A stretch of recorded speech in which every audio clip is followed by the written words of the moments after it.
Kinben Book 6, Chapter 98. Mula sa Jensan International Airport ay bumiyahe pa ng ilang minuto ang mga teams papunta sa kanilang mga hotels. Dito na nga unti-unting naramdaman ng mga taga-Kalapan ang pagbabago ng lugar.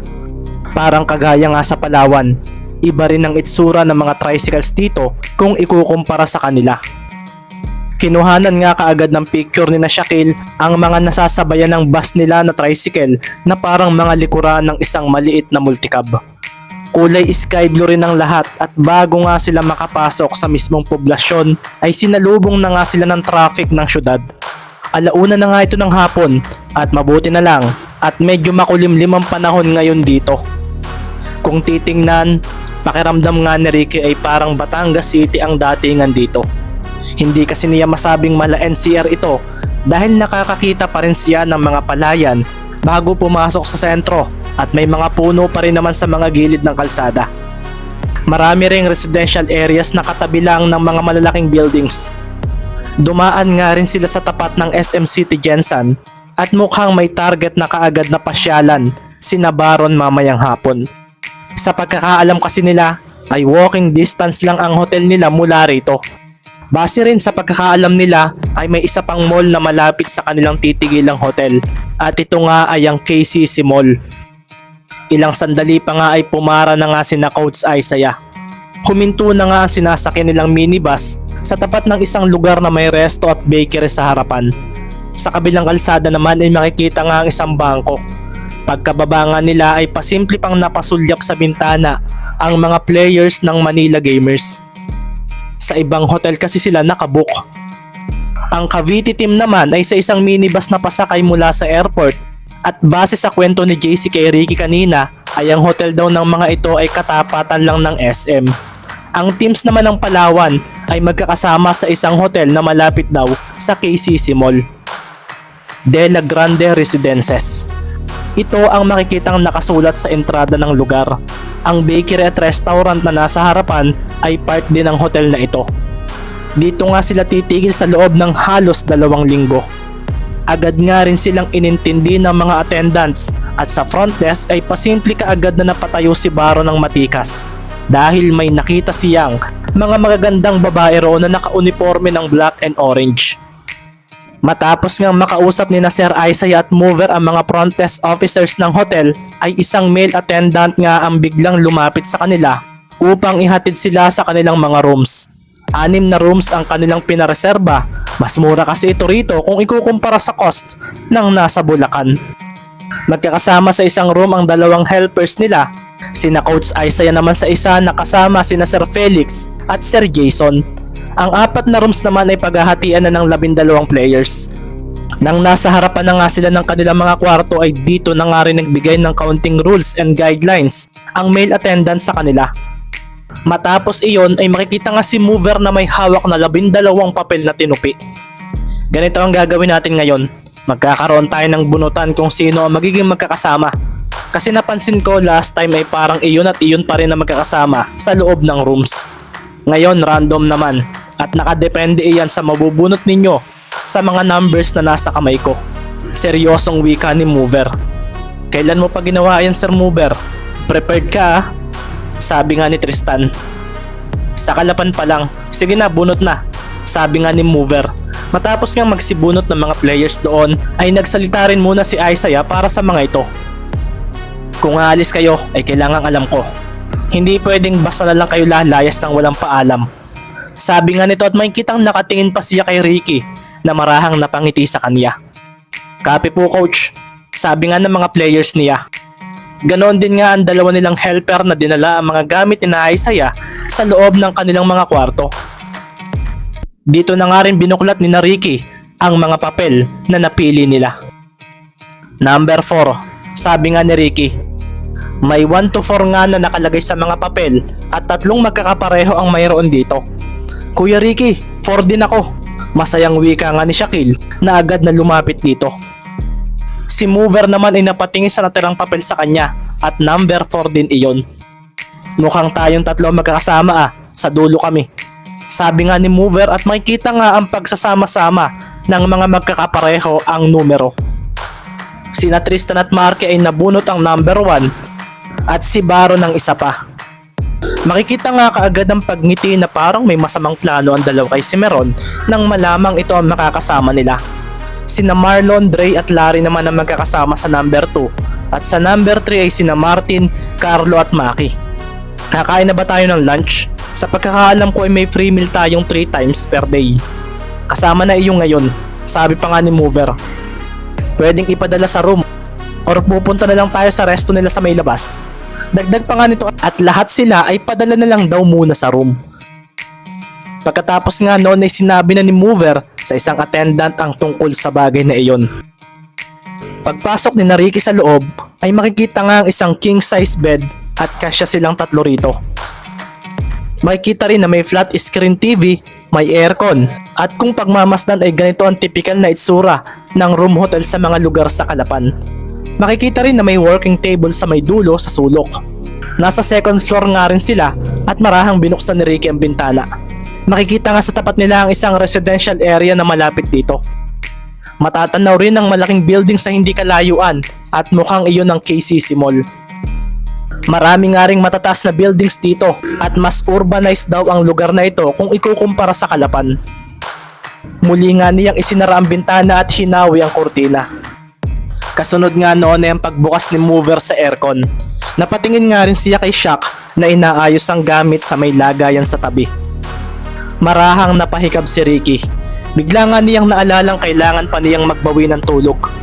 Matapos nga niyang alisin ang kanyang sapatos at medyas at ilagay ito sa gilid, ay kumuha na rin siya ng sando mula sa kanyang maleta. Pagkatapos noon ay tumalon siya papunta sa kama na ikinaseryoso ni Mover at Shaquille. Nakalimutan ko. Hindi na nga pala sina Kuya Baron ang kasama ko. Sabi na nga lang ni Ricky na marahang napangiti. Napangiti na nga lang din ang dalawa niyang kasama at pagkahiga ni Ricky ay lumingon pa siya kay Mover. Sir Mover, ilagay na lang ninyo sa lamesa yung pagkain kung darating. Tutulog muna siguro ako. Kulang na kulang po ako sa tulog. Sabi nga ni Ricky na muli nang ipinikit ang kanyang mga mata. Pagkatapos nga noon ay makikitang tumango naman si Mover na nakasando na at shorts. Mukhang sinulit ni Ricky ang pagbabakasyon sa Calapan. Sabi na nga lang ni Mover sa sarili at may ibig sabihin na naman siya sa bagay na iyon na tanging mga lalaki lang ang nakakaalam. Alas 5 na nga ng hapon at makikita ngang bumukas ang pinto ng room ni Tristan. Lumabas nga roon si Baron at kasunod noon ay ang pagbukas ng pinto na katabi nila. Lumabas naman mula roon sina Dre at Larry. Bumukas din ang sunod na pinto at lumabas din sina Carlo, Maki at Martin na tipikal na pangalis lang ang suot. Sa dulong kwarto naman ay napaseryoso ang mga ito. Naglakad nga si Maki at kumatok doon. Pagkatapos ay bumukas iyon. Si Mover nga ang nagbukas ng pinto. Si Ricky, tulog, aalis pa kayo? Tanungan ni Mover at tumango naman kaagad si Maki. Sinilip nga rin niya si Ricky at malalim ang tulog nito. Ganoon nga rin si Shaquille. Nagpaalam na kayo kina coach? Tanong pa nga ni Mover at tumango si Maki at nag-thumbs up. Kayo ba, hindi kayo sasama sir? Tanong nga ni Maki. Next time na lang ako. May gagawin akong business related. Sabi nga ni Mover at pagkatapos noon ay nagpaalam na si Maki. Alam kasi ni Maki ang reason kung bakit tulog si Ricky, kung kaya hindi na raw niya ito gigisingin. Baka hindi makasama si Ricky, mukhang kulang sa tulog. Sabi pa nga ni Maki at pagkatapos noon ay naglakad na silang 6 na maggagala raw muna rito sa Jensen City. Saan ba tayo pupunta Maki? Tanong nga ni Baron na makikitang pormado. Suot nga niya ang bigay sa kanya ni Larry na branded na maong jacket at shorts din na maong. Nasa ilalim naman ng jacket niya ang kanyang white shirt na may nakalagay na maliit na heart sa may dibdib. Naka white socks din siya at suot ang kanyang maruming Converse shoes na kulay black na nabili niya sa ukayan sa Calapan. Napailing na nga lang si Martin sa pormahan ni Baron. Pero ayos na rin daw ito dahil alam niyang ito ay kasiyahan ng kanyang kaibigan. Naalala kasi niya noong nasa Calapan pa siya na nanonood si Baron sa mga fashion tips sa internet para maging kapansin-pansin sa babae at ito na nga raw ang simula noon. Baka raw wala sa Luzon ng kanyang dawan. Ito nga ang sabi sa kanya ni Baron ng mga sandaling iyon. Walking distance nga lang ang SM mula rito. Pero dahil maraming sasakyan ng hapon na iyon, dahil may pasok at uwian ng mga estudyante, ay medyo hindi raw magandang huminga ng malalim sa paglalakad nila. Natatanaw ko na yung venue ng laro natin ah. Pumunta kaya muna tayo roon. Sabi nga ni Maki at napatango naman ang 5 niyang kasama. Kung pagmamasdan nga ang mga ito ay para silang mga magbabarkada na walang pasok ngayong araw sa school. Naghanap nga agad sila ng pedestrian lane at pagtawid nila ay dumiretso na kaagad sila sa Bernabe Coliseum. Sa entrada nga ng building compound ay makikita ang malaking mga letra na General Santos City Coliseum. Sa may pintuan nga ay makikita naman ang isang makintab na black na nitso kung saan ay makikita ang history nito at sa ibaba ay naroon ang pangalan ng kasalukuyang mayor nila na siyang may dahilan kung bakit muling nabuhay ang inakala ng mga taga rito na patay ng istruktura. Papasukin nga nilang 6 iyon pero bago iyon ay naisipan muna nilang ikutin ang lugar sa labas nito. Pagdating nga nila sa skating area ay napaseryoso na lang si Baron dahil mga teenagers ang naroon. Ang gagaling, sabi nga ni Baron nang makita ang isa na nag-flip ng board sa ere. Sa kabilang dulo naman ay makikita ang isang maliit na skater na pinataas ang kanyang board at pinadahan nito sa bakal na nasa tapat nito. Kaya mo iyon, Baron? Tanong nga ni Maki at napangiti naman si Baron. Basketball player ako, hindi iyan ang sports ko. Sabi nga ni Baron at napatingin na lang sila sa isang lalaking nakasando ng white, pants na kupas na black, na biglang dumating na may dalang skateboard. Pinaandar niya ito gamit ang kanyang mga paa na nakasuot ng Vans shoes at sa pagdating niya sa pataas na bahagi ay biglang napahinto ang lahat ng mga skaters nang mula roon ay bumaba na nga ang lalaking iyon na makikitang clean cut ang gupit. Matalas ang datingan ng tingin at makikita rin sa tainga nito ang isang aritis na may bato sa gitna. Sa pagbaba nga ng kanyang skateboard ay dito na nga siya dumiretso sa mga bakal at slopes na makikita sa lugar. Ang daming tricks na ginawa nito at nilibot nito ang buong area habang gumagawa noon. Sa paghintungan niya sa dulo ay doon na nga nagpalakpakan ng mga naroon. Maging si Baron nga ay napapalakpak din dahil sa ipinamalas nitong abilidad. Ang lupit, akala ko magdadagasa pero hindi nangyari. Sabi nga ni Baron at pagkatapos noon ay napaseryoso naman si Carlo nang pagmasdan ng mabuti ang skater na iyon. Pamilyar ang isang iyan. Sambit nga ni Carlo at dito na nga rin sumunod si Dre. Nakita na natin iyan. Basketball player iyan. Sambit nga ni Dre at dito na nga dahan-dahang nagbago ang kanilang ekspresyon lalo na nang mapatingin sa kanilang skater na iyon. Pinagulo nga nito ang kanyang board at dumiretso sa tapat nilang 6. Dito na nga makikita ang paghinto ng 6'3 na lalaking iyon.